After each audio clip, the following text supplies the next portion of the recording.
আজকে ছাদ থেকে এই চেরিগুলো আর এখানে এই কুদরিগুলো পাড়া হয়েছে। কুদরিগুলো অনেক হয়েছিল, তো এখানে কটা আছে, এর আগেও আমি কটা পেরেছি, কিন্তু এবার কটা মা পেরে নিয়ে এসছে। তার মধ্যে এই দুটো দেখো, এই দুটো পোকায় খেয়ে নিয়েছে, এই দুটো তাই বাদ পড়ে গেল, কি করা যাবে, দুঃখের ব্যাপার।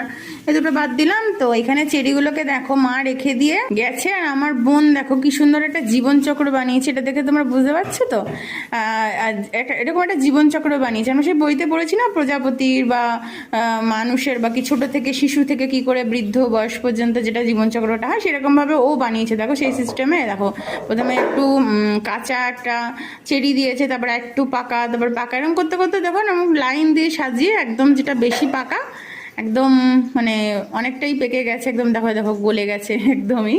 তো এটা একটা বানিয়েছে এই জীবনচক্রটা। তা তোমাদের কেমন লাগলো অবশ্যই কিন্তু কমেন্ট করতে বা বলতে ভুলো না। আর ভালো লাগলে আমাদের চ্যানেলটা